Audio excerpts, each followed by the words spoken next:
Ladies and gentlemen, my name is Abna Ogando. Now I know you have that song that gives you goosebumps whenever you listen to it, and I know you have that favorite artist whose songs take you to the moon. But today, on Breaking Onto the Scene, we are looking at how it feels being a musician and how the journey starts when you get into the industry.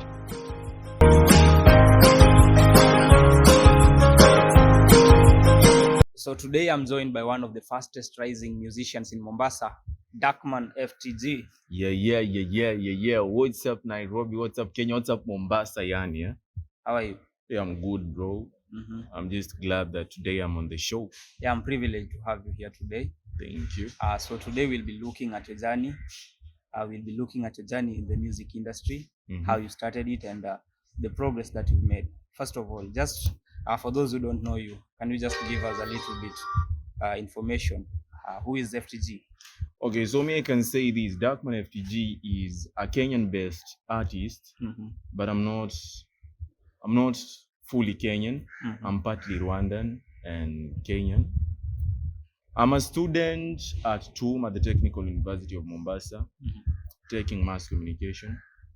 What else do I tell my fans? What type of music do you do?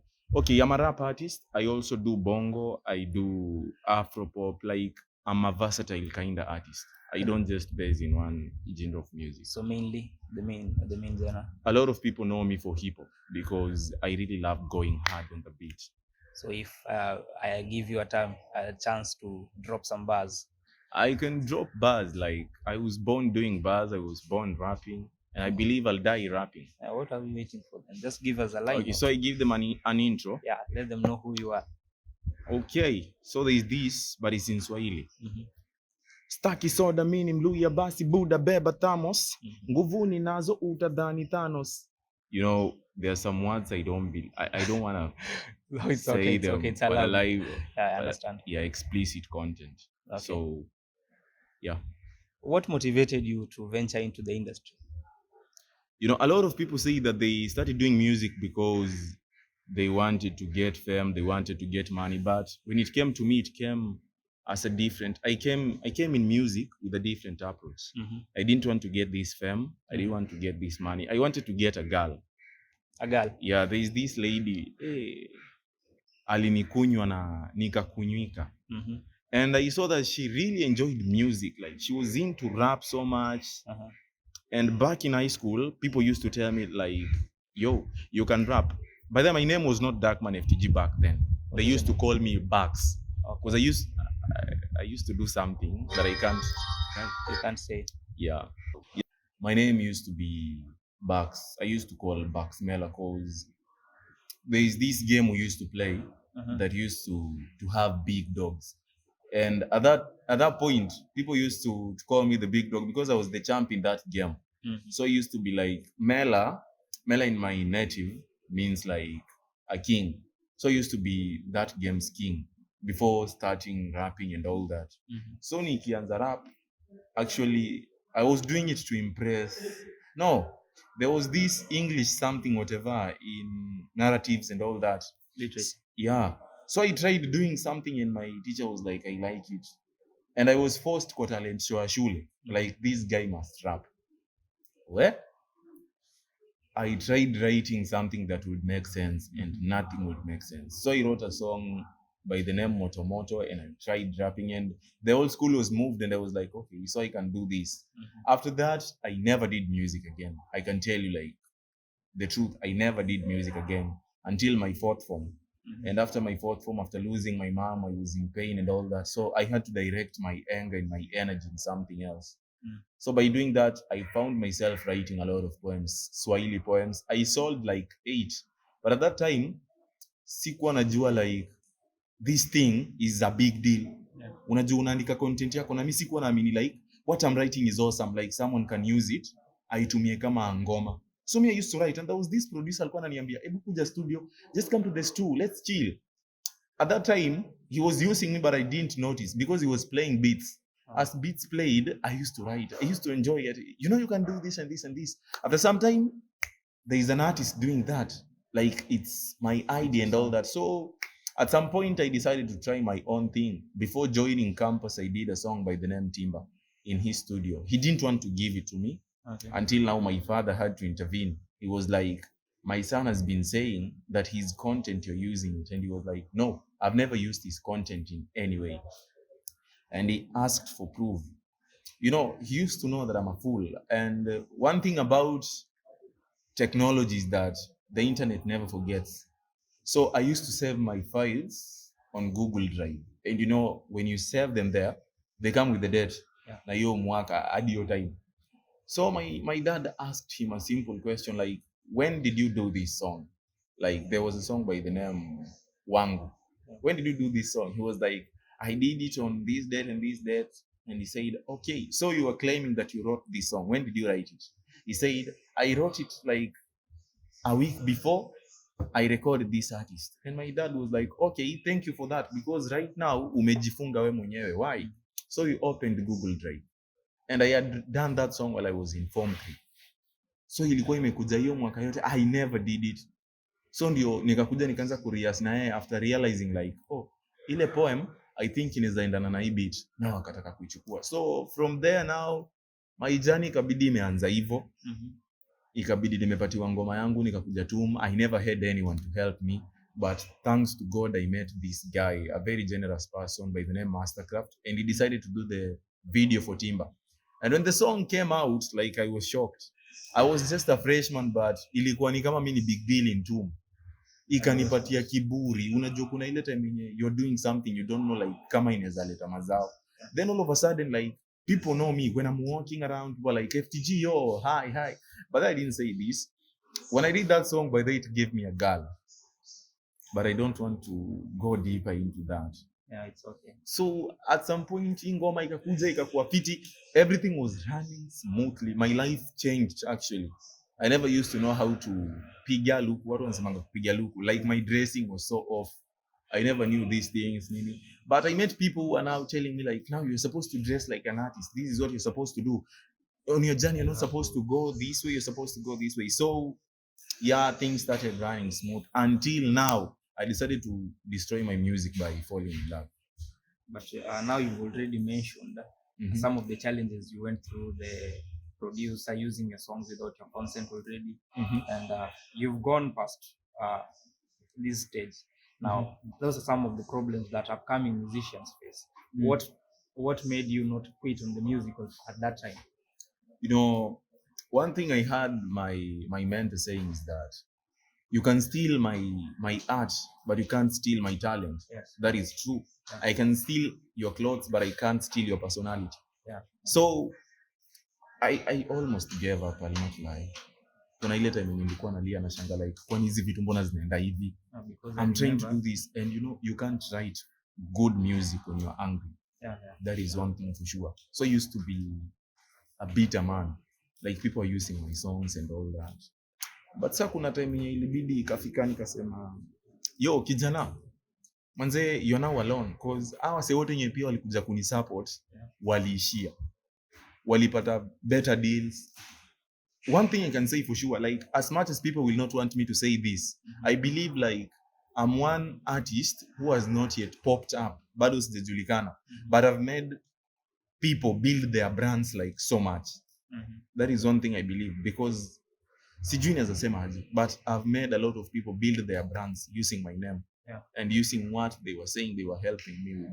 So like my videographers say, they're working with big artists, akina Adasa, I'm sure you know Adasa, akina X-Ray and all that, and I'm still here. Kenya tu imefanya sija quit ni kitu moja. It only takes one fan and one person just to tell you like, I love what you're doing, keep doing it. Yeah. So mimi ile nilikuwa nime give up, and then there was this lady who came and told me like, hey FTG, you're silent. Why is it that nowadays I don't get to listen to your music? They used to entertain me so much, and I was like, oh, so there's someone who actually loves what I'm doing. Have fans out there. So nikamwambia, hey manze, ni financial stuff and nini. Akaniambia, really, how much is recording a song, for us upcoming artists, if not that expensive? Nikamwambia ni 5k. In mind nikijua like haezi afford. Akaniambia, oh, only 5k. Let me go and pay you one song. Yeah. Wow.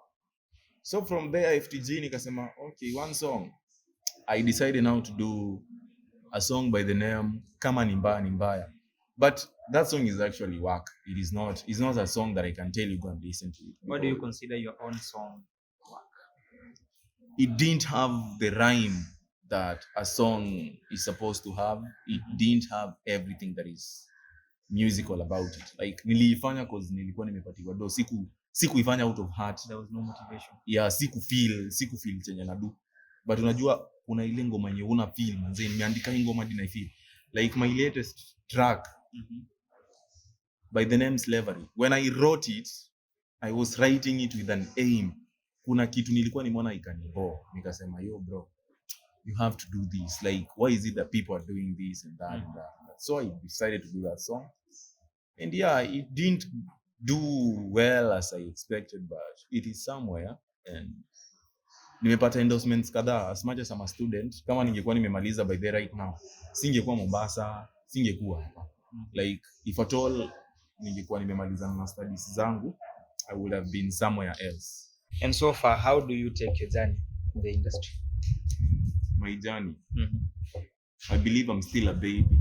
I'm still having my baby steps. I haven't sija move, sijapata bado kitu yenye na target, na sijafika a halfway of getting what bado na target. So I'll say bado I'm still a baby. What is holding you back?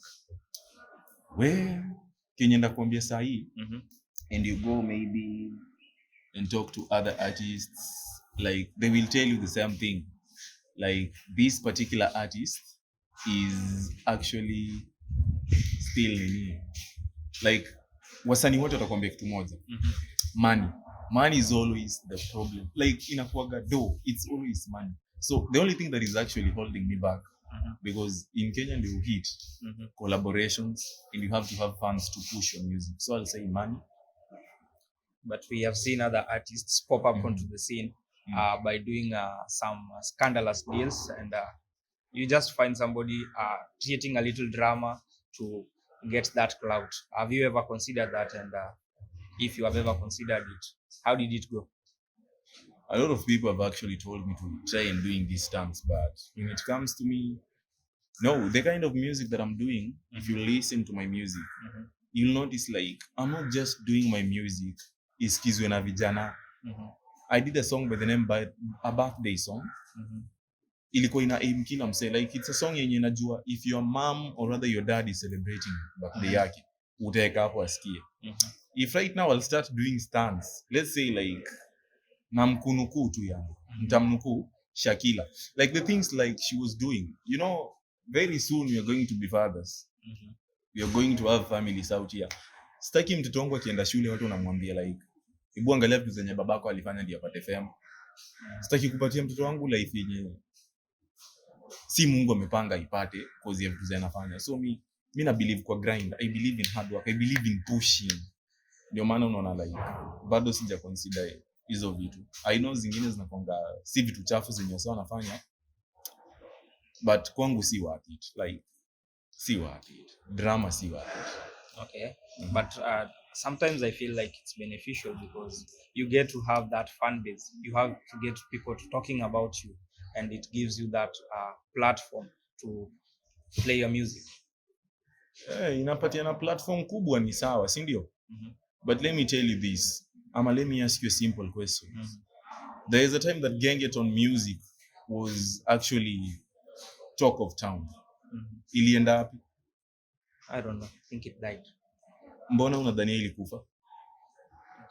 There's a lot of factors that are... Thank you. So right now, if I'll do something, wasanii wengi wali move to Gengeton. Waka make it. Sai wengi wanalia shida. Cause ya venye walikuwa wamejipackage. Ina depend tu na venye unajipackage. When it comes to me, design yenye na package music yangu, sitaki hizi mashida. Sitaki nijizoeshe vitu zenye najua hapa mbele zitakuwa as make sense nianze kuteseka. Wase wanateseka, artist wanalala njaa cause waliventure kwa kitu yenye wako anajua kucontrol. So mimi nataka ni learn kila step as much as ni beneficial. Mtu anasema uwezi toka class 8 uruke hadi campus na umanage. Lazima upitie high school uje venye life iko ndio ukuje uingie campus ndio upate job. But sasa hii nikichukua mtu wa class 8 nimweke dara ya kampo, Uko sure hata manage? Atawezana. Hata manage. So you have talked about branding yourself and packaging yourself as an artist. Yeah. So you're in short, you're saying that is the best way to succeed in the industry. No. Mm-hmm. I'll tell you this for free. Uh-huh. Your formula of getting rich will not be my formula of getting rich, will not be your brother's formula of getting rich. Kila mtu anakuwa na jani yake. Yes. As long as you're in the performing arts, Mm-hmm. nobody, and I mean nobody, will hit or rather will be known with the same formula. Mm-hmm. It's always different. I mean, there are those people who will make it because of collaborations. Mm-hmm. There are those who will make it because of what? Because of these stunts that you are telling me. There are those who will make it because waliamka tu wakapata ngoma zao zimake. Like the likes of Simple Boy. You do a song and 3 years later is now when people know you. Mm-hmm. Unaona, like it take 3 years kujulikana na nilikuwa hadi afanye ngoma tena.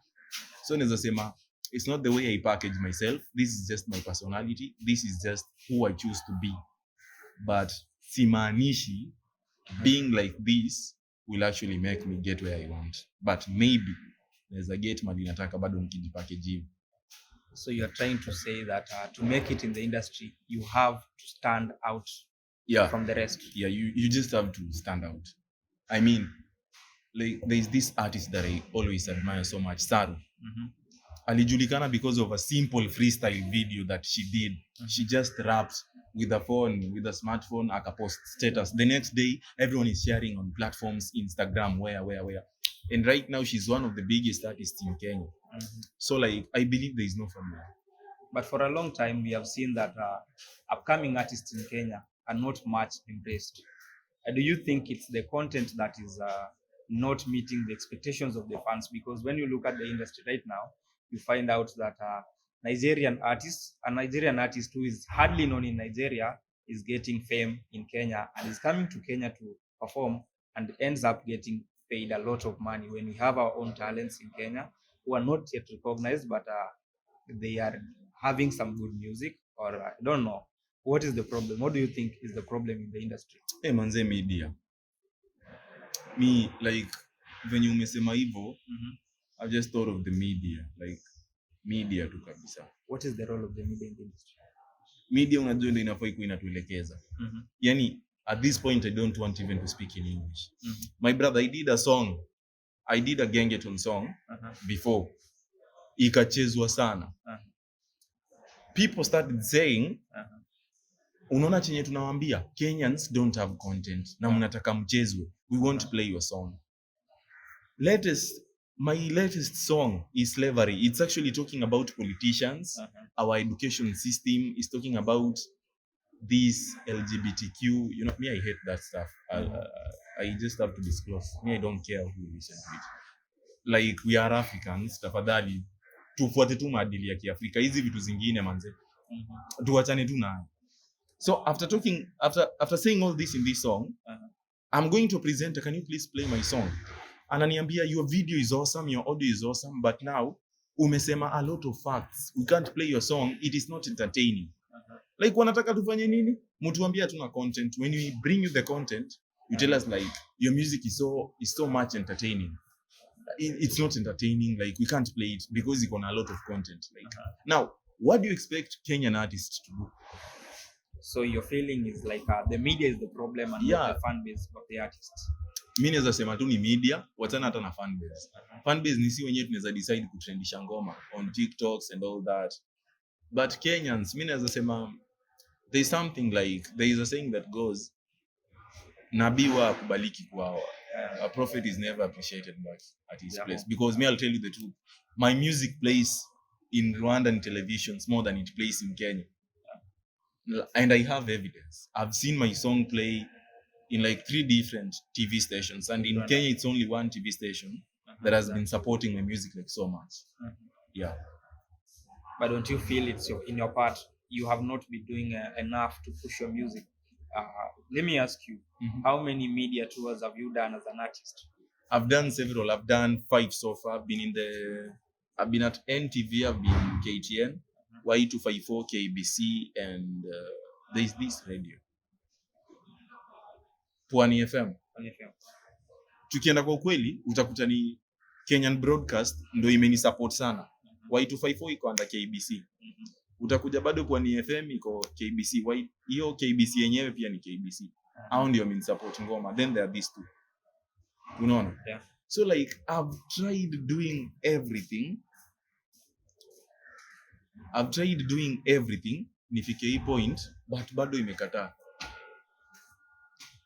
imekataa kabisa. Like these people don't want to support me, but as long as me naona ngoma yangu yenyewe imechezwa kwa TV pale, you know, me I believe like I have everything that it takes. Ni ati nyinyi ndio wenyewe ndio mmecloud your judgment. Kenyan artists don't have content. My brother, if right now I'll open my phone folder ya music nikusikizishe ngoma za upcoming artists, you'll be like, these artists that unawajua they don't deliver. Because underground kuna talent ile sana, a lot of talent. Yeah, kuna talent. But don't you think that the management of these artists is what is failing them? Because when I listened to your song Slavery, there's a part you mentioned that upcoming musicians wananyanyaswa. Yeah. So don't you think that if a musician is venturing into the industry, you have to package yourself, you have to have a good management, and this management is responsible for your success? One thing, mtu akisha kuwa msanii anakuwa na njaa ya kuperform, anakuwa na ile njaa, anataka kuonekana kwa kila stage. Najua ukikumbuka vizuri 2019, you used to see me in a lot of posters. Yani ilikuwa sana kupita saa hii. Because ndio nilikuwa nimetoa ngoma, nataka wasee waone, watu wanijue. Nilikuwa nimecloud the judgment yangu in that like when I just perform here, people will see me, people will know me, people will know my music, I'll be famous and all that. Like I want, like most of these artists are doing these things because they want to be seen. Na hapo ndio mahali ma promoter wamekuja wakaanza kunyanyasa wasanii.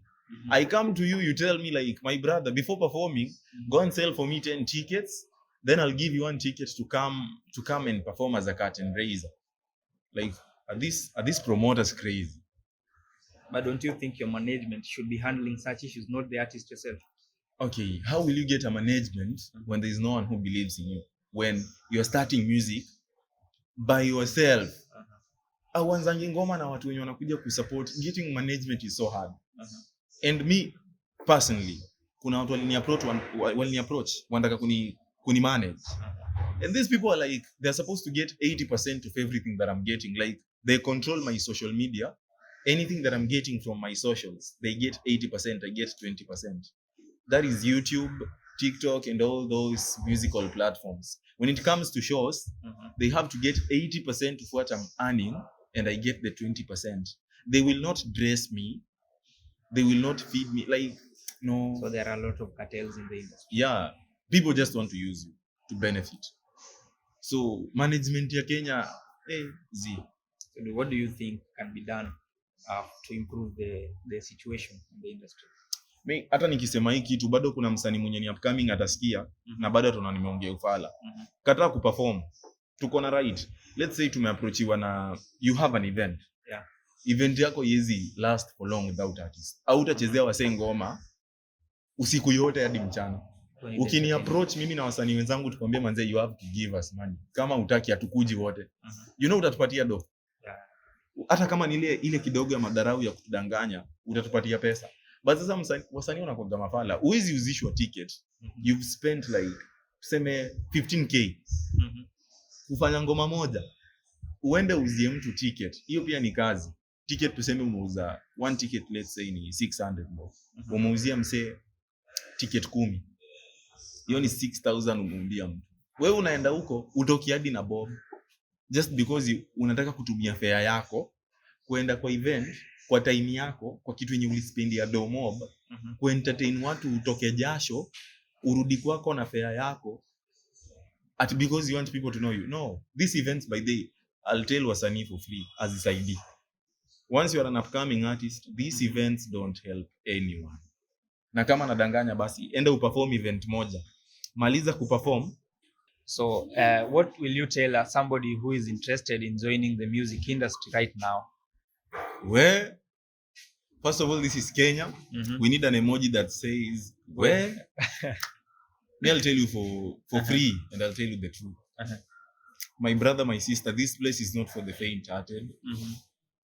Hii place manze, I'm not your dad or your mom mwenye atakudanganya like life is awesome. Life is full of flowers. You have to smile. No manze. Ukiingia kwa hii industry, kuja na roho yenye imekauka kama mawe. Kama wewe ni msee wa kulia, kuja ukijua ukulia, but as much as unajua chenye unataka, trust me, you hata it take how long, lazima utapata. So hii place si rahisi. But manze, wewe kuja na force yako yote. Kuja kama umedecide, usikuje na ile hadi ya unataka do ama fame. Kuja ukijua chenye unatafuta. Na wallahi mimi nakwambia like huwa inapay. Mimi nikianza ngoma, that these producers I used to hear their names. Imefika point yenye squeeze wanaona comments zao Instagram yangu like, bro, keep doing what you're doing, unaenda kufika mahali unataka kufika. So as much as inakaa hard aje, na wewe kama ni upcoming kama mwenzangu, maybe hujapata hizo links, unaona life imekataa kabisa. Manze bro, usikufe moyo. Piga je unapiga. Kama umeifanya 20% imekataa kuwork, ongeza another 20, piga na 40%. Ikikataa kuwork, ongeza another 20. Ni hivyo huwa tunafanya hadi tufike. Usigive up. Mbona una give up? Ukigive up alafu. I have really appreciated having you here today. Where can your fans find you? Yeah, I have social platforms. I'm on TikTok as it's Derkman FTG. Derkman, Derkman, not DA. Derkman FTG. Instagram, it's Derkman FTG. Facebook, Derkman FTG. Twitter, music_FTG. It's Derkman FTG. Everywhere. Where can they find your music also? My music, all music platforms, Spotify, Audiomack, yani zote. Ukitaka hadi kuiweka kwa Instagram on your story, just search Derkman FTG or FTG Music. My music will come. Man, it's been real. It's been real. Thank you so much, manze. Wasanii, give up. We have listened to the artist and what he had to say, and I'm really grateful for you for viewing my show. Thank you. Until next time. Bye-bye.